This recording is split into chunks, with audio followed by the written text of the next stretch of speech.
For goodness sake, Tom, give him a nudge, will you? Will you wake up Teller there? I'm okay, Tom. I can handle this without Teller. It's been 35 years I've been working with him.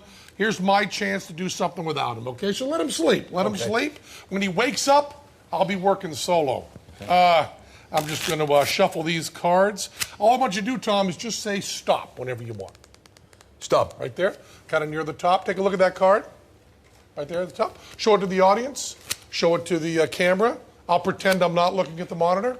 Good. Now put it back in the deck, would you please? I want you to watch this carefully. Just put it back in the deck. Put it all the way in. I want you to watch this part right here, because this is where you hold the break. Here's where you do the trick right there. But see, I'm not holding any sort of break. That card is completely lost in the deck. I will give them one shuffle. Now, this is a very simple trick. Right. Card trick is considered the poetry of magic. No simple, real simple, no hype at all. I tap it once, and the card comes to the top of the deck. Mm-hmm. And was that your card, Tom? The Jack of Diamonds? No. Okay, sometimes a magician will miss once to make it look harder, but I'll do it the next one. Nine of Spades? No. Okay. Let me give another shuffle here. You did pick one. You do remember it, right, Tom? Yeah. Remember what the card was? Okay. And it was the Two of Hearts? No. Four of Clubs? Ten of Clubs? No. Queen of Spades, Queen of... It was a face card. No. No, it wasn't a face. Okay, well, let's just eliminate all the face cards then. It wasn't an ace? It was an ace? No. I must have already thrown it. You remember your card, right? Yeah, I think so. Eight of Hearts? No. Okay, so much for the solar current. Teller, could you wake up? Teller, could you wake up, please? And Tom, is that your card? A three of clubs. That's your card right there? That's your card, baby? Three of clubs. There it is. That's why they're the greatest on the planet. It's Penn and Teller, ladies and gentlemen, coming out. Strange magic. Oh, I got it. Strange magic. Strange magic.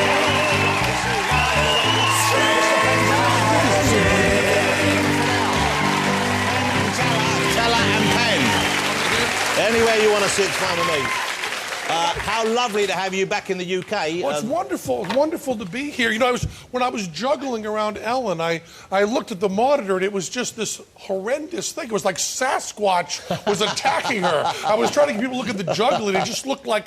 I always forget I'm a monster. It was an awful thing. The Yeti was in the dressing room. Yeah. It's an image that will take a while to get out of our heads. I know, it's horrible. But it was juggling, and that was, I think, 16 years. Is it 16, 15 years since you were last in the UK? Yeah, since we've been back in the UK. Why so long? Why so long? Well, you know, we got kind of tied up in Vegas. You know, the idea was we were going to go to Vegas and do a few dates now and again and then tour. And then we ended up, we're now in our 9th year of full time.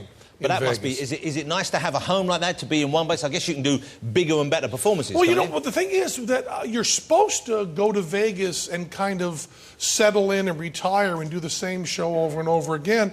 And we have done more new material in Vegas because we have a shop there, we have a crew to work with, and we have done about 5.5 hours of new stuff in just the just the years we've been in Vegas. So we're doing much more now than we did on Broadway or over here. Well, you've brought the show over here. I'm very excited to say 5 nights here in London at Hammersmith Apollo. I think they're sold out. I think they're pretty. No, I don't think it's quite sold out, but it's doing very well. Oh, it's going to be. I cannot wait to see you. I saw you live years ago in New York City when you had Mofo the monkey on stage with you, or the gorilla. Yeah, that was a way. What can we expect? What kind of things do people see on stage? Well, you know, the nice thing is we're doing a couple of things because we cannot, because of your laws, do the bullet catch. We can't bring our guns. Now this is when you. This is going back to Chun-Li. Is it? Chun-Li, the old. Chung-Li Soo died on stage doing it right here in London. I guess you haven't gotten over that, so you won't let us bring it in. I always wondered about, Chung-Li Soo, like we do, got someone from the audience, had them examine the bullet, sign the bullet, load it into a gun, point it into the magician's face, fire it. And one night, the trick didn't go right on stage here in London. He fired the gun. The audience member fired the gun, shot Chung-Li Soo in the face, and killed him. And I've always wondered about the policeman coming in afterwards going, okay, let me get this straight. You come up on stage, 3,000 people watching you, you signed the bullet, fired it, shot him in the face, killed him. Is that right? Yes, it is. Okay, you can go, but we have any other questions for you. I mean, I don't know the legality on that. And all this stuff about people who've died, I don't know what the legality is. But I guess even when you're doing a trick that you've done many, many times before, there must be an element of danger in some of them. There's always a chance things can go wrong. We try very hard. It's been kind of trendy in magic lately to do stuff that's supposed to be really dangerous. And I think that part of what you do is you try to do stuff that's really scary, but that the audience knows you're safe. It's a celebration of life, you know? So we do stuff that's supposed to be like a roller coaster ride. You know, you go on there and say, it feels like I'm going to die, but if people really did die, the insurance rates would be too high. And it would be a bit of a downer at the end of the evening. Exactly, exactly. So we try to do stuff that Houdini's rule was he wouldn't do anything more dangerous than sitting in his living room. And we try to follow that rule. So we do stuff that looks really dangerous, but really isn't. Where do you stand on those people? Because I know you've always been very open about this is magic, this is trickery we do here. It's showbiz, we're doing it, and often you would even show how the trick worked doing it, which didn't, bizarrely, and you would think that would ruin it, but no, in a way it kind of enhances it, don't when you use transparent usually, the way you keep a trick secret is by having the method be really ugly, so that people don't want to figure it out on some level. So when we gave away tricks, we always designed and devised the trick to be beautiful to give it away, and it actually ends up fooling people more down the line, I think. And where do you stand on people like the other magicians who, of course, don't? I'm not saying they're necessarily saying this is for real, but you've got someone like, well, Copperfield is an out-and-out conjurer on stage, but you've got David Blaine, who does these stunts which are kind of meant to be, how's he doing it? Is it for real? Is it not? We've argued with David about that a lot. I mean, we love David's stuff, and he comes back and sees our show, and he has this feeling that the word trick is a dirty word, that to say that you're doing tricks, it's supposed to be all in this kind of woo-woo mystery area. And we just could not disagree more. That's the old school way of looking at it, though, yeah, it's very, very, very old school. I mean, back before Houdini. Yeah. You know, Houdini was someone who was very willing to say he was always doing tricks and very willing to bust anybody. When you say that you've argued with him, I imagine that you've argued with him because you don't do a lot of talking, it has to be said, Teller, as people will probably have noticed. Backstage, and when no one's around, Teller, I think Teller did more arguing with David than I did, actually. But we'll pretend he doesn't talk just for this. But you don't like talking on, well, I don't know why I'm asking. He doesn't like talking as part of the act on stage. No, it actually predates us working together. Teller put himself through college doing magic at frat parties, which I've forgotten exactly what level of Dante's hell that is, but it's very close to the same. So this is like young college boys and girls together drinking too much beer. And then Teller would be doing magic. And he found out that if he shut up, they simply grew tired of heckling him. So we first worked together. We were two separate acts in the same bill, and he was already working silently. We had to maintain the integrity of that. And then, you know, momentum's very powerful, so we kind of stuck with that. Let me ask you about, here's something which I don't know if people know this, but Penn has two children. Two children, yep. With just about the greatest names of any children on the planet. Would you please tell the audience the names? My daughter's name is Moxie Crime Fighter Gillette. And my son's name is Zoltan Penn Gillette. And Zoltan is my wife's original surname. Oh, really? So that's, and I like to think of it, Zoltan is Hungarian for king. So I like to pretend we named him after Elvis. Well, it sounds like a magician as well, Zoltan the Magnificent. Yeah, Zoltan, sure. Zoltan Penn Gillette, I think it's her name. And my daughter, Moxie, her middle name is Crime. See, when you do a show and you're on TV now and again, people think that any stupid idea you get is yours.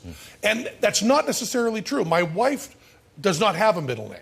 So when we were naming Moxie, we named her Moxie after, you know, gutsy, you know, so gumption. Moxie's like an American word for having a bit of get up and go. It's from a soda. It's from a soda out of Maine. And we named her Moxie, which is great. We didn't come up with a middle name. And my wife said, I don't care about middle names. They're total bullshit. I don't have one. No one knows whose middle name are. We'll call her anything. And our piano player at the Penn and Teller show said he just read my novel that I wrote, and one of the characters says in it, from now on, call me Crime Fighter. And he said, you should call your daughter Crime Fighter. So Emily said, okay. So my wife says okay, and it's Moxie Crime Fighter Gillette. Time goes by, it comes out in the press, and they go, yeah, Penn Gillette, another B celebrity who forces his weird ego trips on his children. But it ended up having an upside. because 3 times my wife has been pulled over speeding with the children in the car, because that's the kind of mom she is. And the police officer has said, you know how fast you were going? And she says, this is my daughter. You might have heard her middle name. He goes, oh, is this Moxie Crime Fighter? And she goes, yes, it is. We're on the same side. He goes, ha, ha, ha, go ahead. So it's worth 3. How many driving tickets have you gotten out of because of your children's name? Huh? I just give them cash. Sure. We saved that cash. Mox got that for us. Here's what I want to say before you go. I can't wait to see you live again. We're hugely excited at my house to see you at the Hammersmith Apollo, ladies and gentlemen. You can get a few tickets left, but they will go real quick, especially after this show goes out. So make sure you get yourself one if you can. Please. Can I get you to do something else before we're you going go? to do Do one you more have a trick little for you. trick you can do for me? Yeah, we're going to do a classic of magic, which is the cups and balls. And years ago,